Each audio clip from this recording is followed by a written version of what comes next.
If I can have everyone's attention, if you could please be seated. SunPass folks, come on over.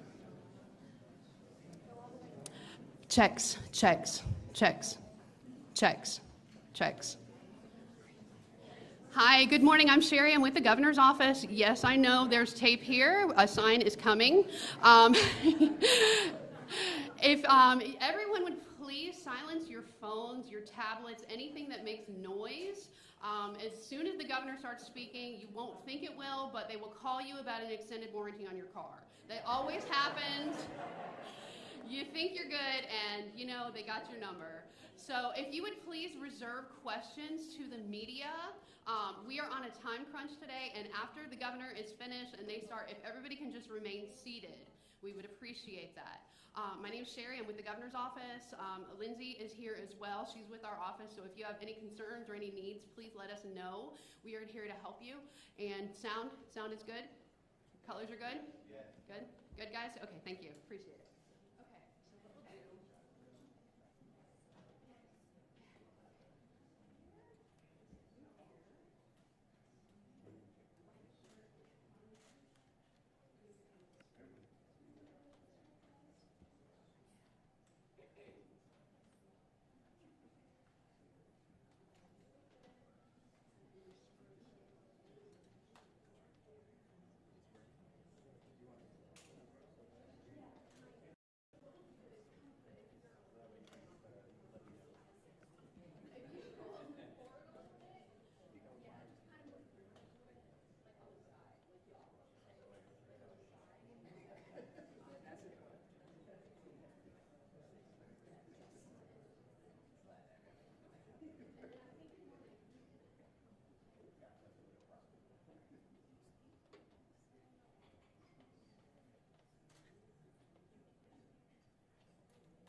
and gentlemen, we're going to get started real soon. If I could have your attention, if you could please check your phone at this time. Make sure it's on silent for me.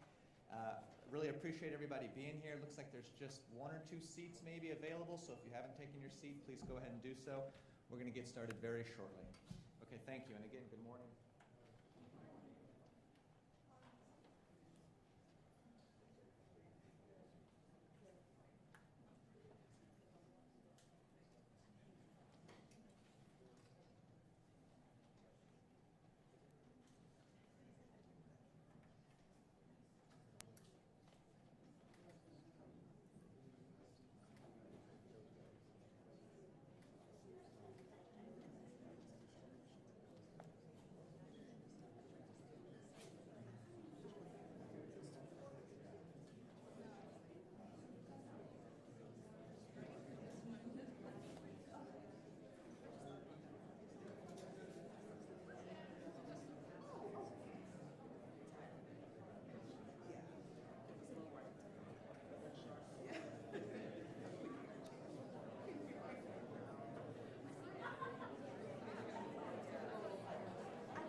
Good morning. Thank you. Thanks so much. Oh, please be seated. Please be seated. It's great to be back in Central Florida. We're here with our Lieutenant Governor Jeanette Nuñez, also the Secretary of Transportation, Jared Perdue. We have Representatives Hawkins, Truenow, and Smith from Central Florida. And we have Corporal Mariah Biddle from the Brevard County Sheriff's Office, who's going to say a few things about what we're doing here today in our announcement. I think as many people know, if you look at what we've done in terms of Florida's economy, we have one of the lowest unemployment rates we've ever had in the history of the state. We actually have lower unemployment than we did prior to COVID. We have more people employed in this state than we did prior to COVID, and that's not true for many of our competitor states. If you look at just things like leisure and hospitality, they added almost 20,000 new jobs in the month of July alone in the state of Florida. We had over 70,000 jobs created in the private sector in Florida in the month of July alone. And again, that's one of the top probably 10 months we've had in the last 30 years in terms of private sector job growth. If you look at our fiscal situation, we have the largest budget surplus by far that we've ever had in the history of the state of Florida, $22 billion.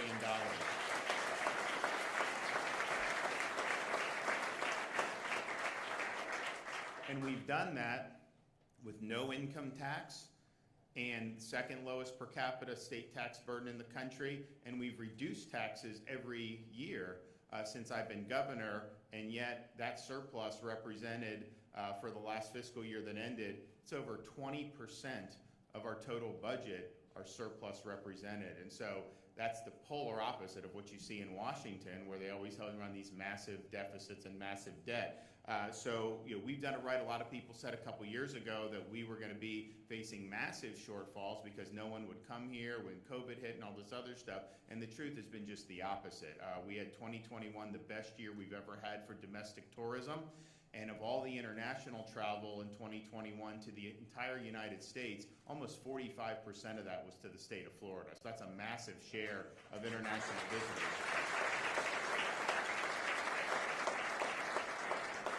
And it's because people could travel to Florida and be normal. And they didn't want to have to go and get shaken down for medical papers or be forced to take tests and do all these crazy things that were being imposed in other states around the United States that was more akin to like a biomedical security state. They knew if they came to Florida, they'd be able to enjoy themselves, and so that's benefited us. It's caused us to have a lot of people employed, and a lot of people have done very, very well. But we have this situation called the federal government and federal policy. And what you've seen over the last year and a half are policies that have inflated the currency, caused prices to rise really across the board. You've seen an energy policy that has been trying to kneecap our own production. That's caused major problems, and people are saying somehow gas is down. It's down from like a record high, but it's still much higher than it was 2 years ago.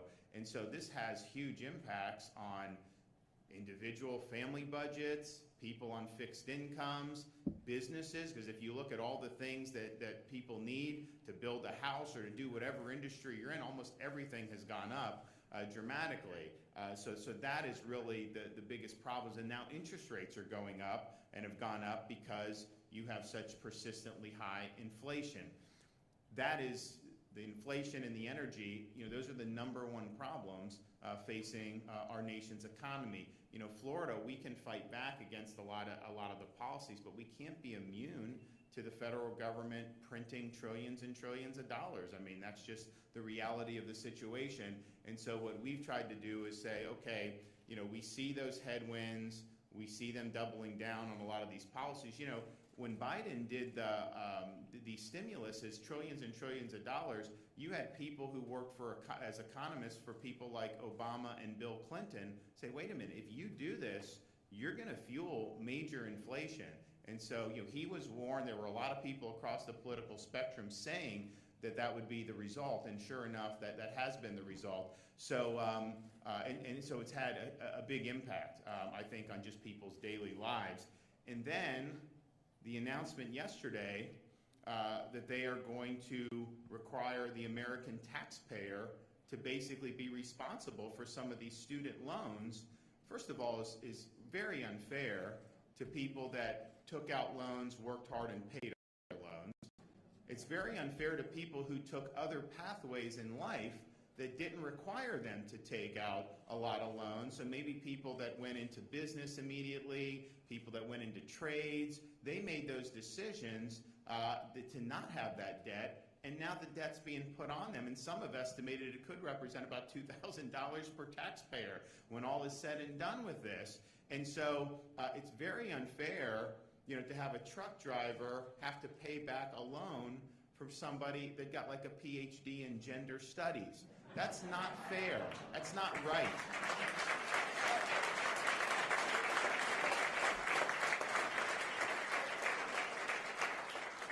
And so, and then you also just have the fact, like, if you're going to talk about debt, then you should look at, okay, who has benefited the most from all this exorbitant debt that's been taken out over the last generation? It's the universities. They have bloated administrative budgets. They have all this, although in Florida, since I've been governor, no tuition increases at our state universities. We haven't allowed that. Because all it does is they plow it in, and they will expand like the DEI office or something else like that, and it has no real impact on the quality of the education when they're raising the tuition.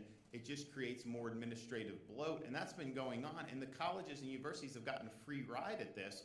So, my view is if you're going to do some type of student loan relief. It's not really relief because people are still paying for it, but the people that should pay for it are not the American taxpayers. It should be the universities should be responsible for that. If they're producing people that went deep into debt and their degree is not worth anything and they're not able to make enough money to pay it back, well, then that's on them, and they've had an incentive to get more and more loans taken out and then put it in their pocket. So we should look at these universities, but what Biden is doing, it's going to cause more inflation, which is what you just had one of Obama's economists come out and say, this is the worst time to do this. It's going to fuel inflation. This is not good policy. Obviously, the fairness and all that is very important, but it's not a good fiscal or monetary policy.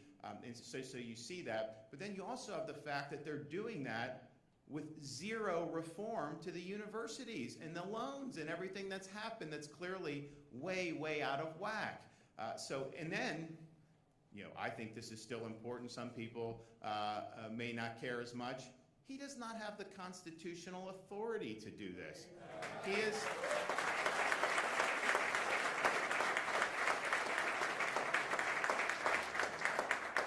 He is relying on emergency powers because of COVID. So wait a minute. You got a PhD in gender studies 5 years ago, and that has something to do with COVID? It is an abuse of power. It's not constitutional. I don't think this is going to be sustained going forward. But it just shows you when you hear these politicians talking about these emergency powers, basically they want that to be able to override the traditional rule of law. So I think it's going to get rejected, but clearly it is in fact, unconstitutional to be doing that. All this being said is just, this is a bad policy, it's unfair, and it's going to exacerbate many of the very problems, that people are suffering under. So we've been seeing this going on now for months and months. We've made efforts to be able to provide relief to Floridians, as best we can from the state government's perspective. So we signed into law the largest tax relief package in the history of the state of Florida. Is $1.2 billion that went into effect July 1st. That did things like, of course, a big back-to-school holiday. We had the outdoor stuff. We had the disaster preparedness. We've had a whole year now for baby diapers and different things, baby clothes, which, we got a 2-year-old, so we're still not out of the woods on that, although she's very advanced with everything. So you do, but that's a big deal. We have, starting October 1st, we have a gas tax holiday, which I think is going to be important because the price of, I think you're going to see the oil futures go up, and I think you're going to see gas go up as we get through to the end of the year. And if you look at this Inflation Reduction Act that they did, which I don't know how you're reducing inflation by hiring 87,000 IRS agents, but nevertheless, that's what they're doing. And those IRS agents, they're going after basically people the government disfavors. These limousine liberals have accountants and lawyers. They're not going to be really suffering. It's going to be the sole proprietor, the mom and pop, the handyman, the Uber driver. Those are the people that are going to get hit. And the problem is the audit itself is debilitating for these people. They don't have the wherewithal to even defend themselves. And so it's basically, from the IRS's perspective, they view it as low-hanging fruit. And they think that they can squeeze a lot of folks by doing that. So that's, I think, unfortunately, what you're going to be able to see on that. And I think it was very irresponsible that they would be doing something like adding 87,000. They're not adding 87,000 people at the southern border. I can tell you that because the fentanyl is coming in and all the other problems are still coming in. But within that Inflation Reduction Act, quote unquote, they actually have taxes on energy. You have oil and gas taxes. And so how, by taxing that, is that going to make the price at the pump go down? I don't know any economic philosophy that would say that would cause the price to be reduced. No, that price is ultimately going to be passed on consumers, once it gets refined and then sent to the gas stations. And so you're going to see that happen, and that's not going to be good either. So having that gas tax holiday where we wipe out the state tax is important, and that'll take place October 1st. And we've also done a lot of stuff to invest in things like workforce education, just because you need truck drivers, you need all these key people to keep the supply chain going. We saw all these disruptions. We have more stuff coming into our ports now as a result of that because we said we're open. We had a company move from California to Jacksport in Jacksonville because they knew that they had confidence in what Florida was doing. So all that, those matter, and we're doing what we can. But we also want to find innovative ways to continue to provide relief for Floridians. So one of the things we're working on, and we're not going to announce it today, but we will announce it going forward, we're going to have the biggest tax relief package in the history of this state by far. So that's going to be something we're going to do.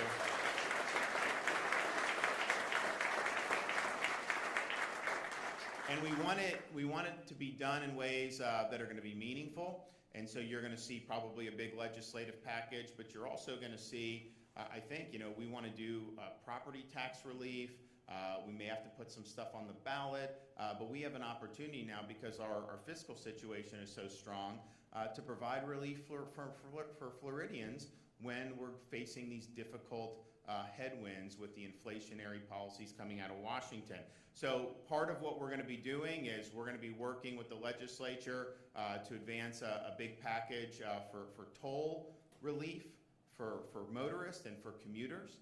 Because I think if you look at around the state, you've got people that have to commute, and this adds up every single day to be doing those charges. And there's a variety of different, you have the Central Florida Expressway, you've got the whole situation in Miami where it's pinged back and forth between these different aids. So, it's not all controlled by the state. Obviously, we have the Turnpike Authority, but legislatively, we can work with the legislature to probably provide relief across the board for all of that. So that's going to be on the agenda. That's very important. But as we were developing this, we noticed that with respect to the Florida Turnpike, I, as governor, had an ability to provide some immediate relief to ratepayers and to motorists based on the amount of surplus that's been generated in these programs. And so what we said was, yeah, we want to have a bold proposal for the next legislative session, but let's put some points on the board right now, if we can do that, in the run-up to what I hope will be a real historic package of savings for taxpayers. So today, what we are announcing is the SunPass Savings Program that we will implement starting September 1st to provide discounts to Floridians using Florida Department of Transportation and Turnpike facilities for their daily commute, including many right here in Central Florida. So this will start, as I said, September 1st. It will run 6 months to be able to get us into next year when the legislature is back. This will be available to SunPass and other Florida transponder users. We think the potential benefit is about 400,000 SunPass customers who are using FDOT and Turnpike-operated toll roads to get to work every day.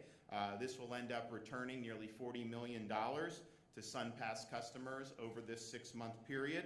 And if you look at people who have to use these every day, it adds up very quickly. So how it's going to work is, and we're really focusing on the people that are commuters. Because you have tourists come, they'll pay a toll or something like that. Okay, we'll take that. It's like, sorry. I'd rather them pay than us pay, so we'll do that. But the people that are on our roads a lot, obviously these are our people, and we want to be able to provide relief. So customers with 40 tolls or more a month get a 20% credit to their SunPass account every month, and customers with 80 or more tolls get a 25% credit on their bill every month. And so, this is small but important savings, and when you look at everything else we're doing, this adds up to give people some breathing room because the inflation is costing people thousands of dollars a year. So if we can do some relief here and there, then we're providing, I think, some support for folks, and so we're happy about that. And the only thing that you need to do, there's no requirement for any paperwork or anything. As long as your account is in good standing, you will get the savings passed on to you, and you will see that credit reflected into your account. So for September, you'll see it in October, and you will see the 20% or 25% or whatever you qualify for. So we are happy to be able to do that. And of course, these tolls do go to maintaining the facilities, but between the surplus we have right in these, in the Turnpike Authority, and then for next year, as we're looking at broader tax relief, we do have a very robust budget surplus, and we want to be able to return a big portion of that back to taxpayers, and so that's what we're going to be able to do. A map of the roads included in the program can be found at www.sunpass.com, but I have a list here. So Central Florida Expressway, we don't have authority to do this unilaterally with them. We also don't have authority to do some of the Miami-Dade Expressway authority as well. We want to include those with the legislature, and we can do it with the legislature. Now, Central Florida Expressway, Miami-Dade, they can do similar things to what I'm doing here, if they want to do that. So we would encourage them to look to see what you can do right now to help commuters, because obviously these facilities are important, but there's other facilities that commuters have to take that we would obviously include in the legislative proposal, but we just don't have the authority to do it unilaterally for the governor. So if people are asking why, that's the reason why. If I could do it, I would have included it. So the places that we have throughout the state of Florida, obviously Turnpike Mainland, Sawgrass Expressway, Alligator Alley, Polk Parkway, Sunshine Skyway Bridge, I-4 Connector, Veterans Expressway, Suncoast Parkway, Beachline East, Beachline West, Western Beltway, Southern Connector Extension, Seminole Expressway, Wekiva Parkway, First Coast Expressway, Garcon Point Bridge, Pinellas Bayway, 95 Express, 75 Express, Palmetto Express, 595 Express, I-4 Express, 295 Express East, and 295 Express West. And so this map will be at, there it is right there, you see it. So that will be there, and we look forward to this going, and I want to thank FDOT. We had, once we were done with all last year, or this year's legislative items and the budget, we started meeting and basically are saying, I'm like, look, we need relief for folks. What can we do? What are our options? And obviously the legislative proposal has been in the works, and that's forthcoming, but could we do anything now? And so this is an important thing to be able to do now, and it's part of a lot of different things that we've been able to do to recognize really the toll that this inflationary period is having. And they were crowing about the most recent month's inflation, but it's still, at a very high level. And so it's something to really sing about. I mean, I think we're still in for some difficult times, especially when you look at energy went down last month, but a lot of that was because of demand went down. They haven't really solved the supply problem, and so that is eventually, I think, going to rear its ugly head. I unfortunately do think you're going to see increases. But then if you look at food and some of the other things, housing, some of this stuff, it's gone up pretty dramatically and much more than just 8%. And so that's really, really difficult. And so we want to be sensitive and do what we can at the state level. Obviously, doing some of the stuff they're doing in Washington is making it very difficult. And when you're doing this student loan thing, knowing it's going to exacerbate the inflation, I mean, how many people are going to be impacted by the inflation? And a very small number of people you're looking at are going to get these loans paid for by taxpayers. It doesn't really make sense. It's not a way to really unify the country behind a shared purpose. It's really a very divisive policy because you're alienating people who went and did the right thing and paid off everything. You're alienating people who decided they didn't want to take out student loans, they wanted to pursue other ways, and you're basically, there's going to be people that get law school debt, medical school debt, who making six figures are going to be eligible to have taxpayers pick up $10,000. And you got to think, like, with all that's going on, is that really the best use of government power? Obviously, he's doing it in ways that are not constitutional, but it's a problem. So we're here with this. Next legislative session, we do want to have Miami-Dade Expressway Authority, Central Florida Expressway included legislatively, which we can do. But until then, hopefully they'll be able to mimic what we've done, because I think any additional savings is going to help. And you go, I mean, obviously here in Central Florida, and you got tolls a lot of places. Miami-Dade, these commuters, they're going and they're getting hit with this. And so we have some in the area for both of those, but we don't have everything under our authority. So please, if they're able to take action, I think it would be very, very positive.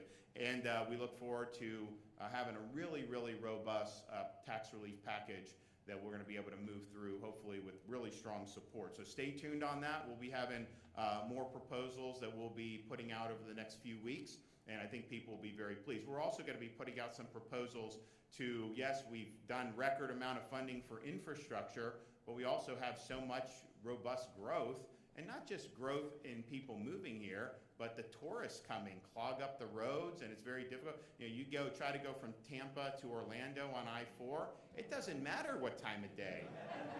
I mean, you could just be stuck. So we're sensitive to some of these places in the state. Well, while we have a work program, while we're doing a lot, and we've made good strides in some of the stuff in the Orlando area, it's like, okay, we have this surplus. Are there ways we can do some moonshots to really just start accelerating? So stay tuned on that, because I just think that, sitting in traffic, one, it's bad for individuals. I mean, we want people to be with their family, we want people to get places, but it also affects like just the overall economy, moving goods across that, and so that's something that we want to do. So we're going to be announcing some stuff, but clearly this region is going to be a recipient of some of what we're looking to do, so I think people will be really pleased with that. Okay, we're happy with today's announcement, and we'll now hear from the Lieutenant Governor.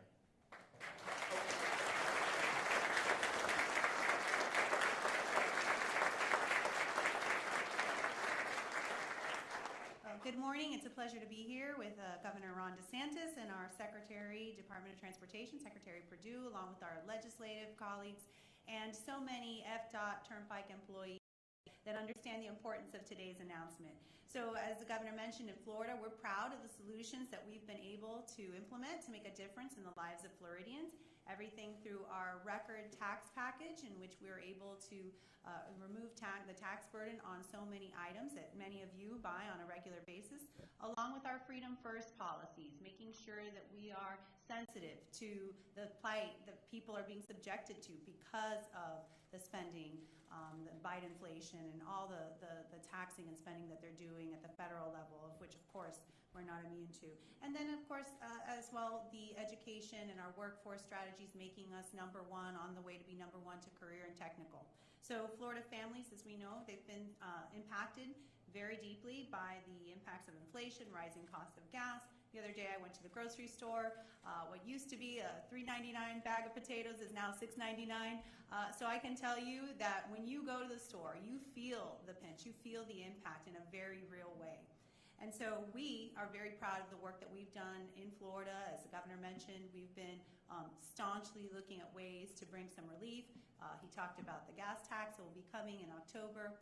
And we've also are very proud of the work that we do in the Department of Transportation. We have one of the strongest transportation and road systems in the country, and we're proud of that. But unfortunately, simply right now, it is costing us more to get to work than it did a year ago. And I know you're going to hear from someone that feels that plight, but what I can tell you is I too, in the Miami area, as the Governor mentioned, we've seen runaway toll agencies increasing the cost of tolls. And there's always that talk about if a toll is a tax or not. Well, all I know is that it's impacting Floridians in a very real way.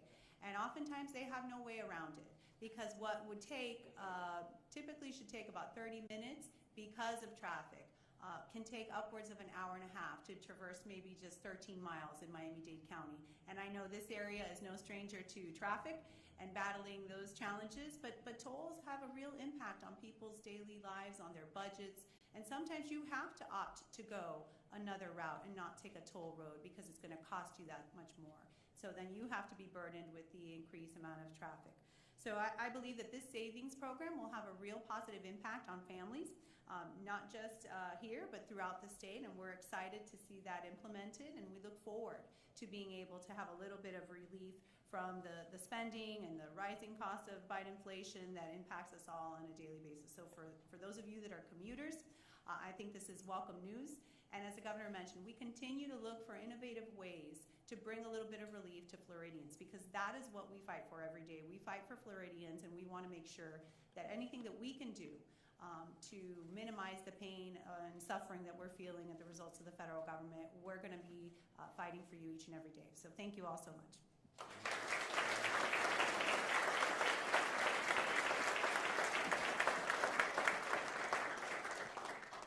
Good morning, everyone. My name is Mariah Biddle. I'm a Florida native, and I was born and raised in Brevard County, Florida, where I've been a corrections deputy for over 8 years. From inflation and on everyday items and high gas prices. More importantly, having the ability to affordably use these toll roads gives us something else you can't put a price on: time. time that we can spend creating more business opportunities, and time that we can spend creating memories with our families. Once again, our governor proves why he's the best in the nation. Thank you, Governor, and your team for everything you do for the citizens of Florida.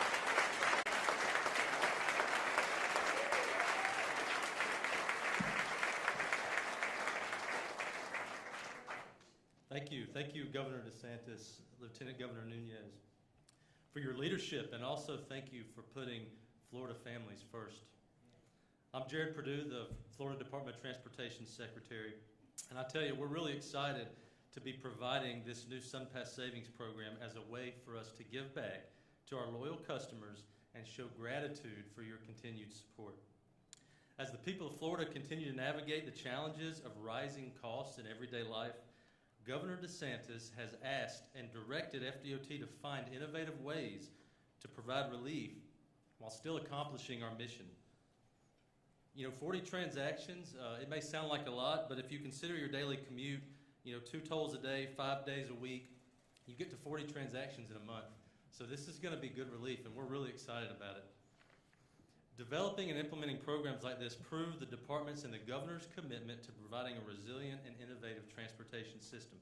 As we continue making strategic investments in our transportation infrastructure, Floridians can rest assured that we will maintain our resolve to fulfill our mission of providing a safe and efficient transportation network. It's extremely rewarding to be a part of an agency in a state that keeps its customers as the core focus and consistently looks for more ways to keep Florida as a leader in transportation. FDOT is proud to debut the SunPass Savings Program under Governor DeSantis' leadership. And once again, Governor DeSantis, thank you.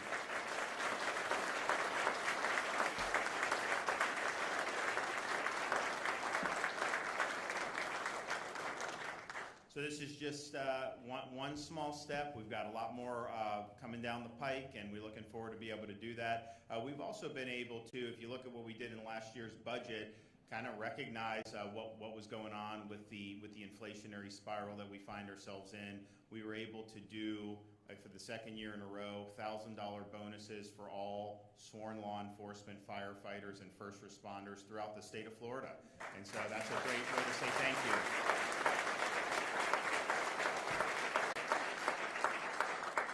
We also did a historic pay increase for our state law enforcement agencies like FDLE and Highway Patrol. So the typical member got between a 10 and 15% pay hike, which is something that is gonna make those agencies, I think, more attractive, and we'll do more in the future. And then we also did pay increase for all the state agencies, FDOT and the other state employees. And so we recognize that this is something that's crunching. We also want to be able to attract people and retain people. And that's what we had to do with our corrections. We were hemorrhaging people because they could make more at Wawa than they can at running corrections. And honestly, Wawa's probably a little bit easier job than to be in that. I mean, it's like, I know they've got a lot of great perks there, and employees are very friendly. I've been in so many stores, but the thing is like you got to compete with that. So we did a big pay bump for the corrections so that they are doing a better job recruiting and retaining folks. But these are just challenges that we're seeing throughout the country. So this is just another example, but there's a whole host of examples of what we've been able to do just in the last 6 months to do our best to battle back against the Biden inflation, battle back against the federal government's policies who continue, unfortunately, to get a lot of things wrong. Okay, with that, we got any questions in the back? Yes, right here. Yes. Thomas with Florida National News. Obviously, you made the mention that President Biden's decision with the student loan discounts, the student loan forgiveness is not constitutional. Kind of break it down for our audience as to why that is not a constitutional thing. Right, because these are basically contractual obligations that people entered into, and could the Congress pass a law to divert that to the taxpayer? They probably would have the constitutional duty to do it. I'm not saying that's a good idea. But for having an executive act through fiat with no legislative sanction and to just say you're dumping this debt on the taxpayers, that is not something that is consistent with the rule of law. And in fact, I think it's an unprecedented use of executive authority. And it's important for people to find out because, people will say, oh, DeSantis is doing all this stuff. Because when you do things they don't like, they squeal about it. But if you look at what we've done with the legislature, we're getting bills passed through the legislature, and I'm signing them into law. That's how a constitutional system works. If you look at what we did...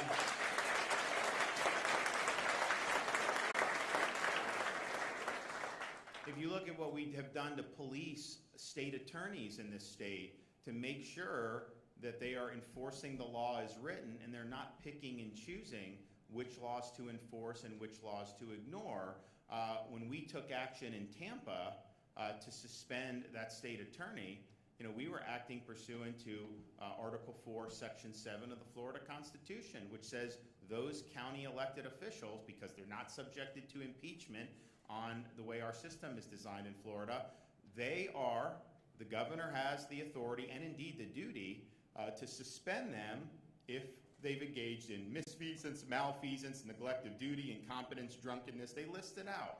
And so we've exercised that authority when called upon, like removing the sheriff of Broward County when he bungled the response to the Parkland. We did it with the supervisor of elections in Palm Beach County after she bungled the 2018 recount. We did it for the superintendent of schools up in Okaloosa. We've done it recently in other cases. And so that's just acting pursuant to our constitutional process. But for me to just go out and say, I'm forgiving this loan or you don't have to do that, that's just not the way the rule of law operates. That's not the way a constitutional system operates. What will happen is it will get challenged in court, likely will get upheld. There may be an argument that they know that this is a weak ground. They've got a lot, they have a lot of people that are supporters that have these advanced degrees and they're asking for the relief. And so it's maybe a way to placate that segment of their base, knowing, though, that it's going to get stopped in court and then maybe the inflationary hit won't end up materializing if it doesn't go into effect. I don't know, but I've heard people say that. But clearly, I don't think anyone would look at this and say that the legal grounds are strong. Yes? Governor Ezzy Castro in News 6. Yesterday, Charlie Crist called you anti-freedom, and also he said that you're a dictator. How do you respond to that as far as we are weeks away from campaigning from the Well, I think election? the interesting thing over the last couple years is you had people that kept wanting to lock people down. I was one of the few in this country that lifted people up.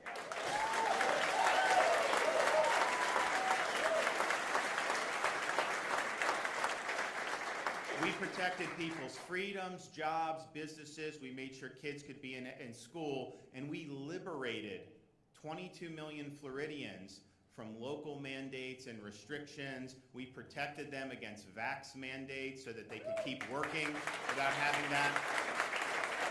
And I would note, you go back to the summer of 2020, I got a letter from every Democrat member of the U.S. House saying you need to shut down Florida in July of 2020. If we had done that, what they had wanted to do, this state would be in the toilet right now.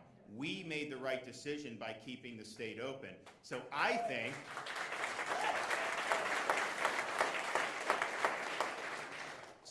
think the people that are dictatorial are the ones that want to lock you down. I think the people are dictatorial, the ones that wanted to lock kids out of school for a year, which all of them wanted to do here in Florida, and I stopped it and made sure the kids could be in school. I think it's dictatorial to say that someone should lose their job based on their choice about whether to get a COVID shot or not. So that's just the reality, and the reason why we're setting tourism records, the reason why we're the #1 state for net in-migration is because people understand, we've stood for freedom during the last couple years when very few were willing to do it. Now there's a lot of revisionist history. Everyone says, oh, we were supporting the governor all along. No, that was not true. I was out there on my own doing what I thought was right, and I was willing to take whatever political consequences came my way. But that's just the reality. Florida is viewed as the #1. They actually just did a poll. where would you want to move? Number one in the country was Florida. People look at it. And so, and I'm not asking anyone to move because we've got a lot of people, we've got a lot of infrastructure, we've got a lot to do. So I'm not out there begging folks, but I think the proof is in the pudding. People vote with their feet. People were not begging to get into San Francisco over the last 2 years. They were not begging to get into New York. They were not begging to get into Chicago or Minneapolis. People were doing whatever they could to get to the state of Florida. But what is your message to Chris? What is your message?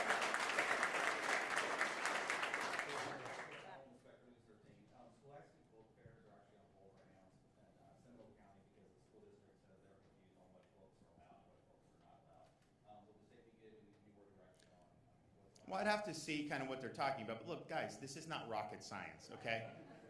You do not have pornographic materials in elementary school or middle school or any...